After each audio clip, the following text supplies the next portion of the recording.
मैंने जानबूझकर इसे घंटे में निकाल कर बता दिया है ताकि आपको ये बात समझ में आ जाए कि काउंटडाउन हैज ऑलरेडी बिगन। सबसे पहला पॉइंट आप लिखेंगे कि आज का टारगेट आपने कितना पूरा किया, और नंबर 2 आप कल का टारगेट लिख लेंगे। कौन से सब्जेक्ट से संबंधित एडिशनल बुक आपको पढ़ना चाहिए, इसकी चर्चा मैं आगे के स्लाइड में करूंगा। मैं आपकी समझ के ख्याल से मोटे तौर पे बता देता हूं कि करंट अफेयर से लगभग 20 सवाल आते हैं। बिना PYQ और बिना प्रैक्टिस के क्वेश्चन देखे आप टॉपिक में एंट्री नहीं करिए। मुझे मालूम है कि आपके संपर्क में कोई ना कोई टीचर तो होंगे, आप उनसे पूछ लीजिएगा कि इसके लिए मैं कौन सा स्तरीय बुक कवर करूं, क्योंकि मैं ये मानकर चलता हूं कि आप कोई क्लास या तो कर चुके होंगे या तो कर रहे होंगे। कि चंद्रगुप्त मौर्य ने मौर्य वंश की स्थापना किया है, इसको तुम रिवाइज कर रहे हो तो रिवीजन हो रहा है, ये तो रिपीटेशन है। नमस्कार, मैं रजनीश राज आप लोगों को अब आपकी तैयारी के अंतिम 6 महीने की योजना बताने आया हूं। कहते हैं कि well begun is half done. हम यदि चलते हैं तो चलने में यदि दिशा सही हो तो मंजिल मिल जाती है। यदि हम चलते रहते हैं बस यूं ही, तो फिर हम पहुंचते कहीं नहीं हैं। तो हमारी दिशा क्या हो सकती है आपके अंतिम 6 महीने के दौर की तैयारी के लिए? आप इसके तहत सबसे पहला पॉइंट लेकर देखें कि आपके पास अब कितना दिन बचा है। लगभग 175 दिन। और इन 175 दिनों के अंतर्गत यदि आप अपनी पढ़ाई का टोटल घंटा काउंट करना चाहें तो आपकी अपनी क्षमता के मुताबिक वह 1800 घंटे से लेकर लगभग 2000 घंटे का है। मैंने जानबूझकर इसे घंटे में निकाल कर बता दिया है ताकि आपको यह बात समझ में आ जाए कि काउंटडाउन हैज ऑलरेडी बिगन। आपके घंटे मैटर करते हैं और इन घंटों के मुताबिक आपको क्या कवर करना है। ये जो लगभग 1800 से लेकर 2000 घंटे आपके पास हैं, उनमें आपको क्या करना है। आप देखो कि आपकी तैयारी करने के लिए 3 बातों की सख्त जरूरत होती है। 3 बातें यदि आपने ध्यान में रखी, जैसे कि मैंने एक गोल्डन ट्रायंगल के तौर पे कहा है, यह एक स्वर्णिम त्रिकोण है। इस स्वर्णिम त्रिकोण का सबसे पहला पॉइंट है कवरेज। आप 7 विषयों को कवर करते हैं। 7 विषय जो प्रीलिम्स में आपका करंट अफेयर्स के अलावे कौन सा है? 6, history, polity, economy, geography, environment, science. इन 7 विषयों को कवर करना एक अपहिल टास्क है, लेकिन सिर्फ कवर करने से तो काम चलेगा नहीं। यदि आपने उन्हें कवर किया है तो साथ ही साथ कम से कम इसे 3 बार रिवाइज करना पड़ेगा। और 3 बार के रिवीजन के बीच में एक काम जो और ज्यादा जरूरी है वो ये कि आपको कम से कम भी तो 10,000 और संभव हो सके तो 12,000 प्रश्नों के रास्ते प्रैक्टिस करना है। ये 3 के 3 काम आपको उन्हीं लगभग 2000 घंटों के दायरे में रहते हुए करना है। इसलिए आप लोग आज से ही कोशिश यह करिएगा कि अपने टारगेट तय कर लीजिए। आप अपनी पृष्ठभूमि के मुताबिक, अपनी अभिरुचि के मुताबिक, अपनी प्राथमिकताओं के मुताबिक कौन से सब्जेक्ट को कितना टाइम देंगे, क्योंकि ये 1 to 1 वैरी करता है। इसलिए मैं 1 नंबर का जूता सभी पाँव में नहीं पहनाना चाहता, लेकिन आप तय कर लीजिएगा कि कौन से सब्जेक्ट को आप कितने घंटे देंगे। और आपको 6 महीना, 1 महीना, 1 सप्ताह और 1 दिन सभी का टारगेट आज ही तय कर लेना चाहिए। और जब आपने टारगेट तय कर लिया है तो रात में सोने के वक्त आपको 5 मिनट का टाइम अपने लिए खर्च करना है, जिसमें आप क्या करेंगे। सबसे पहला पॉइंट आप लिखेंगे कि आज का टारगेट आपने कितना पूरा किया, और नंबर 2 आप कल का टारगेट लिख लेंगे ताकि सुबह में उठने के वक्त आपको मालूम रहे कि सोने तक मुझे कितना करना है, यहां तक कि आपको यह मालूम रहे कि आपको कब उठना है। कहते हैं कि यदि रस्सी तनी रहे तो ऊर्जा का प्रवाह ज़्यादा अच्छा होता है। इसीलिए आपको आज से ही यह स्ट्रैटेजी अपना लेना चाहिए, नहीं तो आप बस चलते रहेंगे लेकिन पहुंचेंगे कहीं नहीं। इस रास्ते पर चल के देखिए, आप चलेंगे तो पहुंच भी जाएंगे। अब देखो अगला पॉइंट क्या है। आपको बेसिक लेवल पर जो बात मैं सजेस्ट कर सकता हूं वो ये कि आपको कम से कम एनसीईआरटी तो कवर करना ही है। ये हर किसी पे लागू होता है, चाहे वह बच्चा कितने ही शानदार बैकग्राउंड का है या वो किसी भी सामान्य से सामान्य पृष्ठभूमि का है। एनसीईआरटी सबको पढ़ना है, क्लास 6 टू क्लास 12। आपके अलग अलग सब्जेक्ट का एनसीईआरटी अलग अलग क्लासों के लिए अवेलेबल है। जैसे कि आप इकोनॉमी के लिए चाहेंगे तो क्लास 6 का नहीं मिलेगा, लेकिन आप अपने सब्जेक्ट से pertinent related NCERT from 6 to 12 cover करेंगे। ये कंपलसरी है। कम से कम भी तो 20 से 25% क्वेश्चंस डायरेक्टली और इनडायरेक्टली सिर्फ और सिर्फ एनसीईआरटी के ऊपर बेस होकर आते हैं। ये वो एग्जाम है बच्चों जिसमें 45% मार्क्स पे सिलेक्शन होता है, तो उस सोर्स को हम बिल्कुल ही नज़रअंदाज नहीं कर सकते जो अपने ही बलबूते हमें 20 से 25% देता है। न सिर्फ ये 20 से 25% देता है, बल्कि यह कॉन्सेप्ट देता है जिसके बल पे हम अदर सोर्सेस को भी पढ़ेंगे तो समझ पाएंगे। यहाँ तक कि इसके रास्ते हमको मेंस का भी एक सॉलिड फाउंडेशन मिल जाता है। इसके अतिरिक्त हम यदि एनसीईआरटी के विषयों को कवर करते हैं, हमको भाषा समझ में आती है, हमको गहन चर्चाएं समझ में आती है, तो हम सी सैट के कॉम्प्रिहेंशन वाले सेक्शन के लिए भी बेटर प्रिपेयर्ड होते हैं। तो एनसीईआरटी तो कवर करना ही है। एनसीईआरटी के अलावे मैंने सिंपल बुक लिस्ट लंबा करने का नहीं सोचा है। मैं मानकर चलता हूं कि एक गंभीर विद्यार्थी आज की तिथि में यदि कॉम्पिटिटिव है तो वो कोचिंग जरूर करता है।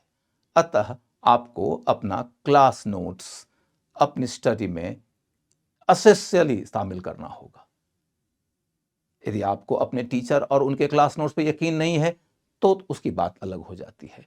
मैं उम्मीद करता हूं कि आप अपने टीचर से जहां भी पढ़ रहे हैं, जिनके यहां भी पढ़ रहे हैं, उनसे सेटिस्फाइड होंगे और आप अपने क्लास नोट्स को अपने अध्ययन का दूसरा महत्वपूर्ण पार्ट बना लीजिए।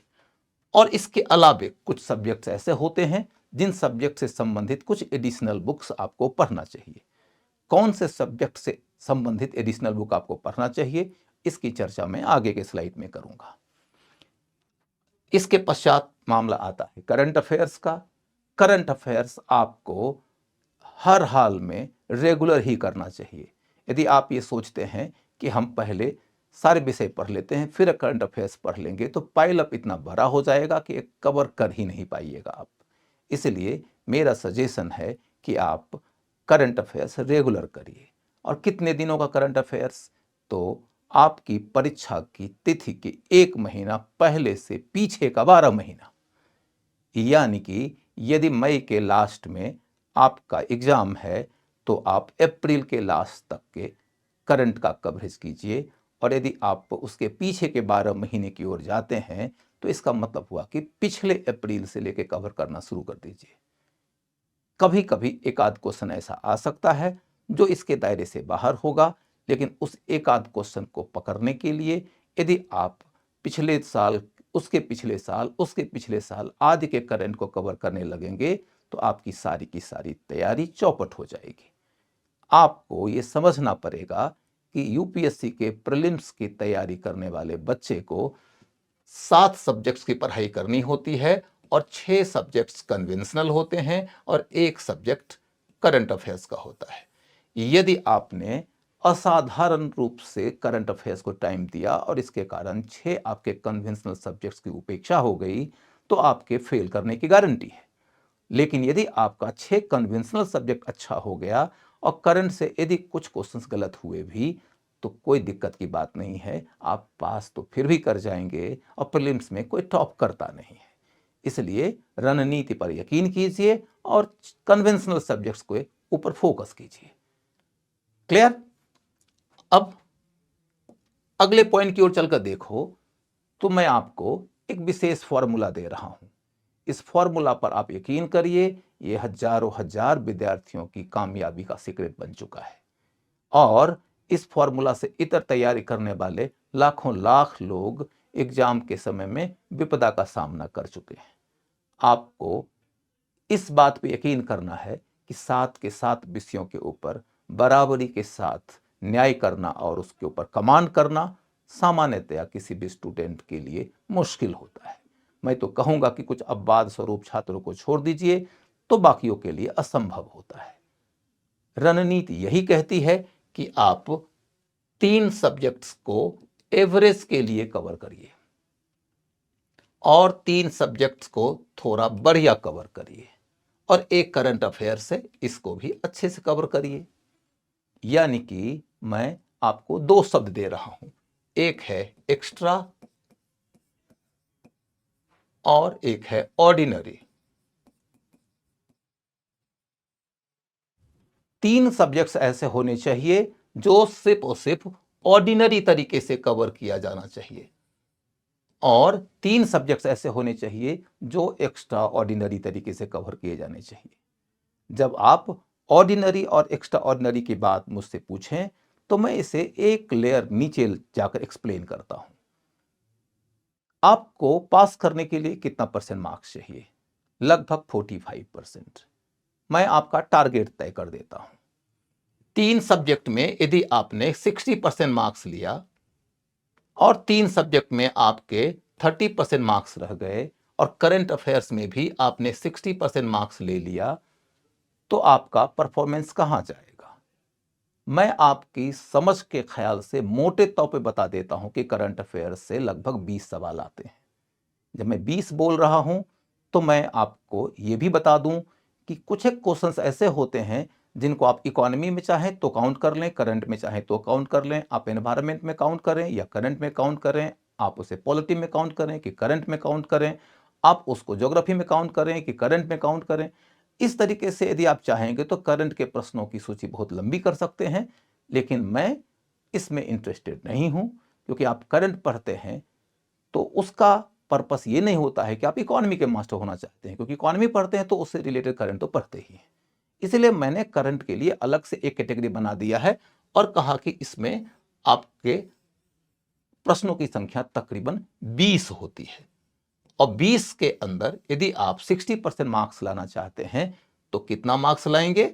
इस 20 का 60% होता है 12।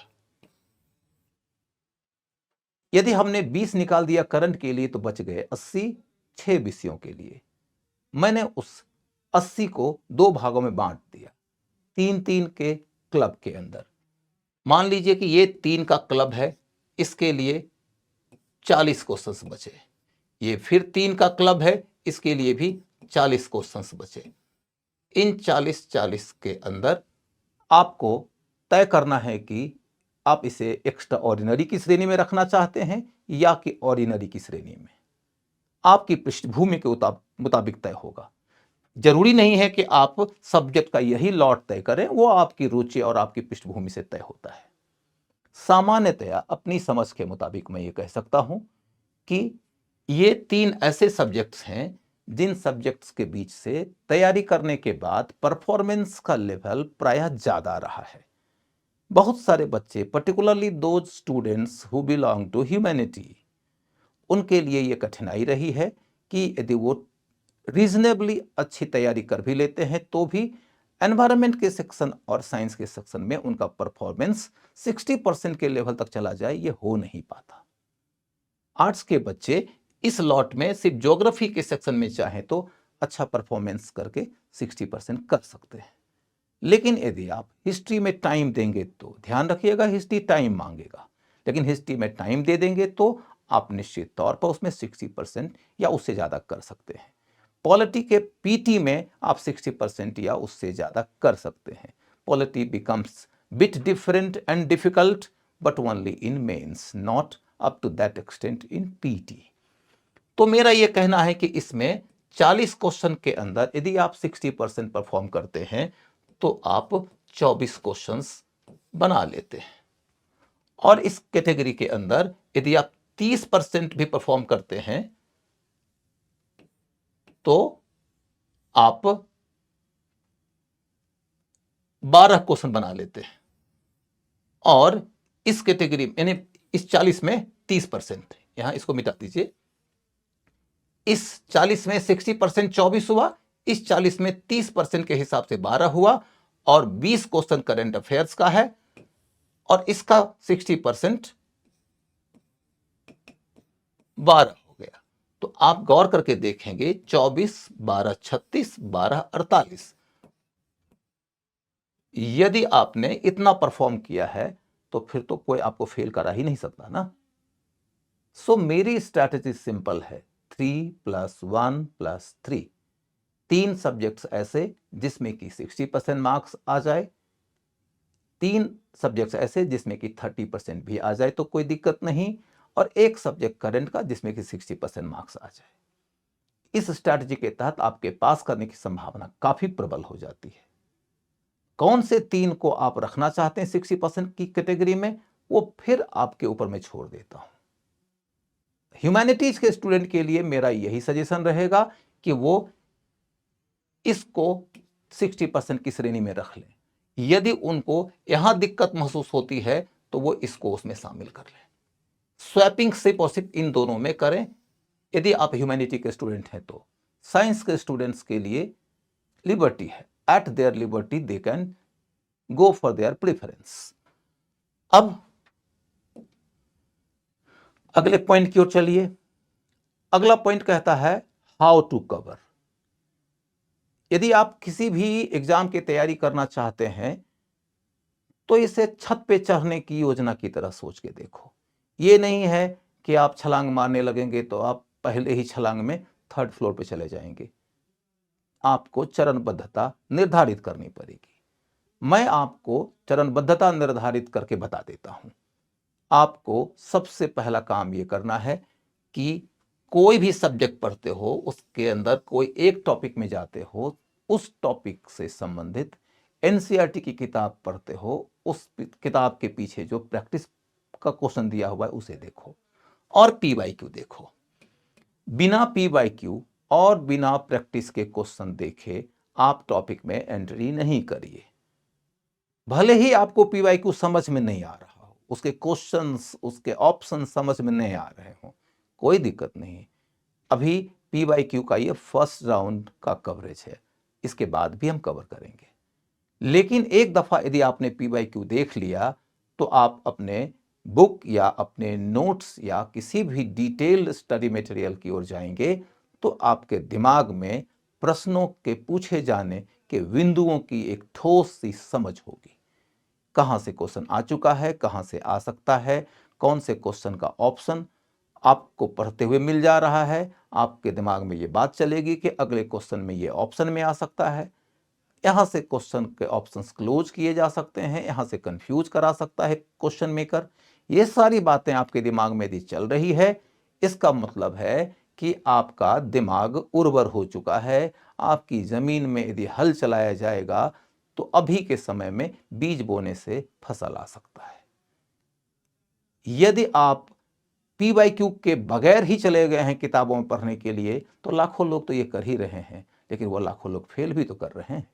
आप पास करना चाहते हैं तो पास करने वाले की तरह सोचिएगा। इसके बाद दूसरा पॉइंट बहुत ही महत्वपूर्ण पॉइंट है। किसी दिन मैं इसके ऊपर विस्तार से एक वीडियो अलग से बनाऊंगा। पहला पॉइंट सिर्फ इतना ही बता देता हूं कि कोई भी टॉपिक कवर करते हो, उस टॉपिक के अंदर कितने मैक्सिमम डायमेंशंस हो सकते हैं पहले उसे कवर कर लो, लिख लो अपनी कॉपी में। जैसे कि मान लो कि मैं बुद्धिज्म पढ़ाता हूं तो आपको यह मालूम होना चाहिए कि बुद्ध का जीवन, उनका परिवार, उनकी विचारधारा, उनका संघ, उनके धर्म का प्रचार, उनके धर्म की शाखाएं, उनके धर्म के संरक्षक, धर्म से संबंधित पुस्तकें माने साहित्य, उससे संबंधित कला, उससे संबंधित स्थापत्य कला के अंतर्गत चित्रकला, मूर्तिकला, उस धर्म का पतन, इन सारे को पहले कैटेगराइज कर लो और आप देखोगे कि पीवाईक्यू में इनमें से हर आयाम के ऊपर या तो क्वेश्चन पूछ लिया गया है या तो अगले बार क्वेश्चन वहां से आ सकता है। गौर से देखोगे तो अलग अलग आयामों से क्वेश्चंस या तो बेसिक लेवल के आते हैं या तो बेसिक से बस थोड़ा सा एडवांस लेवल के आते हैं, क्योंकि आपके दिमाग में क्वेश्चन का उतना सारा डायमेंशन क्लियर नहीं है, क्योंकि आपने टॉपिक को 36 तरीके से डिफरेंट डायमेंशंस में बांटा नहीं है। इसलिए जब कोई क्वेश्चन नहीं बनता है तो आपको लगता है डिफिकल्ट क्वेश्चन आया है इस टॉपिक से, फिर आप एक नई किताब पढ़ने लगते हैं और उस किताब में फिर वही आप पढ़ने लगते हैं। इस बार बुद्ध के अतिरिक्त रिश्तेदारों का नाम पढ़ लेते हैं, बुद्ध के जीवन के बारे में अतिरिक्त कुछ घटनाएं पढ़ लेते हैं, बुद्ध की विचारधारा के बारे में और ज़्यादा गहराई से पढ़ने लगते हैं। ऐसा लगता है कि आप परीक्षा पास करने के बजाय सीधे सीधे निर्वाण में ही इंटरेस्टेड है। तो आपको 36 विस्तार कवर करना पड़ेगा। आपके टीचर कर दें तो बहुत अच्छी बात है, टीचर करते हैं तो करें, नहीं करते तो आपको खुद करना पड़ेगा। जिस भी बच्चे ने किसी भी टॉपिक को कवर करने के पहले उसका पीवाईक्यू देखा और फिर उस टॉपिक का डिफरेंट डायमेंशंस पहले निकाल लिया, फिर उस डायमेंशन के अकॉर्डिंगली अपनी पढ़ाई किया, तो उस बच्चे के पास करने की संभावना ज़्यादा प्रबल है। इसके बाद मैंने कहा कि बेसिक बुक जो कि एनसीईआरटी है ही आपका, क्लास नोट्स मैंने ऑलरेडी बता रखा है कि जो टीचर आपके पढ़ा रहे हैं उनके क्लास नोट्स पर यकीन करिए। यदि आपको लगता है कि टीचर नहीं पढ़ा रहे हैं तो छोड़ दीजिए, उनको टाइम मत दीजिए। यदि आपने टाइम दिया है तो फिर आप उनके क्लास नोट्स का इस्तेमाल करिए। और तब मामला निकल के आता है कि अतिरिक्त कवरेज यदि करना पड़े तो वो जो 3 सेक्शंस हैं जिसके लिए मैंने कहा था कि वहां से आप 60% लाने की कोशिश करेंगे, उसके लिए आप कुछ अतिरिक्त कवरेज करेंगे। जैसे कि यदि आप पॉलिटिक्स के लिए सोचते हैं कि उसमें से 60% मार्क्स आ जाए तो आप उसके लिए लक्ष्मीकांत पढ़ लीजिए। Laxmikant is a good book for prelims, not at all good for mains but really very good for prelims. लेकिन लक्ष्मीकांत कवर करने का मतलब ये नहीं कि एनसीईआरटी छोड़ के आप लक्ष्मीकांत कवर करेंगे। लक्ष्मीकांत कवर कर लीजिए 60% के लिए। जहां तक हिस्ट्री की बात है, मैं चूंकि हिस्ट्री का टीचर हूं तो मैं जिस तरह का कवरेज आपके क्लास में कराता हूं, मुझे कभी नहीं लगता है कि आपको स्पेक्ट्रम पढ़ने की जरूरत है। लेकिन यदि आप मेरे क्लास नोट्स से नहीं गुजर रहे हैं तो मैं सजेस्ट करूंगा कि आप स्पेक्ट्रम पढ़ लीजिएगा। इसके बाद फिर तीसरा सेक्शन, वो आप पर डिपेंड करता है कि आप ज्योग्राफी रखना चाहते हैं या कि आप इकोनॉमी रखना चाहते हैं। मैं इस विषय के ऊपर छोड़ देता हूं आपको, आप अपने संबंधित टीचर से पूछ लीजिएगा। मुझे मालूम है कि आपके संपर्क में कोई ना कोई टीचर तो होंगे, आप उनसे पूछ लीजिएगा कि इसके लिए मैं कौन सा स्तरीय बुक कवर करूं, क्योंकि मैं ये मानकर चलता हूं कि आप कोई क्लास या तो कर चुके होंगे या तो कर रहे होंगे। तो बेहतर है कि आप उन संबंधित टीचरों से पूछिए और अपने क्लास नोट्स के लेवल को देखकर अपनी स्ट्रेटजी तय करिए। अब मैं इसके ऊपर लेके चलूं आपको कि पढ़ लेने से क्या होगा। पढ़ने के बाद जब तक रिवीजन नहीं करेंगे तब तक पढ़ाई बेकार है। मैंने रिवीजन के बारे में ये बता रखा है, 3 रिवीजन चाहिए, कम से कम 3 रिवीजन। जब आपका कोर्स कवर हो जाता है, उस कोर्स के कवरेज के बाद फर्स्ट रिवीजन तो आप सीधा करेंगे। फर्स्ट रिवीजन कर रहे हैं तो बस इतना कि आप एक बार पढ़ेंगे तो आपको ये पता चल जाएगा कि हमने क्या पढ़ा था, उनमें से क्या याद रहा, क्या भूल गए, कुछ अंडरलाइन कर लेंगे, कुछ पॉइंट्स को आप चाहें तो नोट कर सकते हैं। ये फर्स्ट रिवीजन है। यदि आपका क्लास नोट्स अच्छा है तो आपको अतिरिक्त रूप से नोट्स बनाने की जरूरत नहीं है, उसी क्लास नोट्स को आप जीरोक्स करवा लीजिए और उसके एक पेज पे टीचर का लिखवाया हुआ क्लास नोट्स है और दूसरा पेज जो खाली रहता है उसमें आप एनसीईआरटी वगैरह के पॉइंट जोड़ते चले जाइए, उसमें आप पीवाईक्यू वगैरह से जो पॉइंट निकलेंगे उसको जोड़ते चले जाइए। लेकिन यदि आपको लगता है कि जो टीचर आपको पढ़ाए हैं उनका क्लास नोट्स आपके एग्जाम के लिए सफिशियंट नहीं है, तो आपको कोशिश करना चाहिए कि आप अपना नोट्स बना लें। अपना नोट्स बहुत इफेक्टिवली काम आता है एग्जाम में, क्योंकि किताबों का रिवीजन करना बहुत मुश्किल होता है। एक आध सेक्शन का तो फिर भी कर सकते हैं, सारे के सारे सेक्शन का करना संभव नहीं हो पाता है। इसके बाद मैंने कहा कि रिवीजन के बाद में आप क्या करते हैं, जैसे ही फर्स्ट रिवीजन आपका कंप्लीट हुआ, आप उस टॉपिक से संबंधित प्रैक्टिस पेपर की ओर चले जाइए। कोशिश यह करिए कि कोई भी सब्जेक्ट हो, उसका कोई भी टॉपिक हो, उस टॉपिक से संबंधित कम से कम 15-20 क्वेश्चन प्रीलिम्स का जरूर बना लीजिए। जैसे कि मैं देखता हूं कि पीडब्ल्यू वाले एक अच्छा काम क्या कर रहे हैं कि जैसे ही क्लास खत्म होता है, हमारे मेंटोर वहां पर लगे रहते हैं और क्लास के बीच में जो मैंने कवर किया है उसके बेस पर कुछ क्वेश्चन बना देते हैं और डेली प्रैक्टिस करवाते हैं। ये प्रैक्टिस रामबाण है। तो आप टॉपिक वाइज प्रैक्टिस करेंगे, इसके बाद पीवाईक्यू की ओर जाएंगे। पीवाईक्यू का ये सेकंड राउंड है। इस बार के पीवाईक्यू का अध्ययन ज्यादा गहन तरीके से होगा। और जब आप पीवाईक्यू पढ़ेंगे तो उस पीवाईक्यू के अंतर्गत न सिर्फ क्वेश्चन और आंसर देखेंगे, क्वेश्चन एंड आंसर देखने के साथ साथ आपको यह बात समझ में आएगी कि यूपीएससी के प्रश्नों के पूछने की एक यात्रा है। उस यात्रा से जब गुजरेंगे तो आप देखेंगे कि एक टॉपिक के ऊपर जिस लेवल का क्वेश्चन आज से 10 साल पहले पूछा जाता था, उसी लेवल का क्वेश्चन अब नहीं पूछा जा रहा है। आप यदि 10 साल पुराने लेवल पर रह के तैयारी कर लेंगे तो पढ़ाई भी हो जाएगी, जानकारी भी हो जाएगी, लेकिन प्रश्न पकड़ में नहीं आएंगे। तो आपको यह समझना है कि एक ही टॉपिक के अंतर्गत अलग अलग सब टॉपिक्स हैं। कुछ सब टॉपिक पे क्वेश्चन इस लेवल का पूछा जा रहा है तो कुछ में इस लेवल का भी चला गया है कमीशन। तो आप उसी टॉपिक के अंदर सारे सब टॉपिक की 1 डिग्री के डेप्थ की पढ़ाई नहीं करेंगे। आपकी पढ़ाई के अंतर्गत क्षैतिज विस्तार तो जरूरी है, लेकिन फिर लंबवत गहराई किसी भी टॉपिक या उसके सब टॉपिक में कितनी होनी चाहिए, ये आप अपने मन से नहीं करिए। पिछले वर्षों के प्रश्नों की यात्रा को समझ के कीजिए। क्लियर? और अगला पॉइंट यह है कि एक क्वेश्चन के अंतर्गत मान लो कि answer A B C D में से सी आंसर है, तो ए बी और सी आंसर नहीं है, लेकिन अगले बार इन्हीं विकल्पों में से किसी एक विकल्प के ऊपर क्वेश्चन गढ़ा जा सकता है। इसीलिए आप पीवाईक्यू के बाद एक अल्टरनेटिव नोट्स तैयार करेंगे। उस अल्टरनेटिव नोट्स के आधार पर क्वेश्चन गेसवर्क करेंगे और इस गेसवर्क के आधार पर बिलीव मी, यदि आपने 15 वर्षों का पीवाईक्यू सॉल्व किया है तो कम से कम 5-7 ऐसे क्वेश्चन पकड़ में आ जाएंगे जो अन्यथा पकड़ में नहीं आते, और वो 5-7 निर्णायक हो जाएंगे। इसलिए इसके ऊपर विशेष फोकस करिएगा।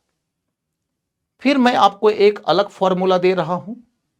यदि आप सीजन्ड स्टूडेंट्स हैं तब तो कोई बात नहीं, लेकिन यदि आप इसके पहले प्रीलिम्स वगैरह नहीं दिए हैं, आपको क्वेश्चंस की समझ नहीं हो पा रही है, आप पढ़ते हुए ये गेस वर्क नहीं कर पा रहे हैं कि आगे क्या क्वेश्चन आ सकता है, तो आप कुछ क्वेश्चंस खुद बनाया करिए।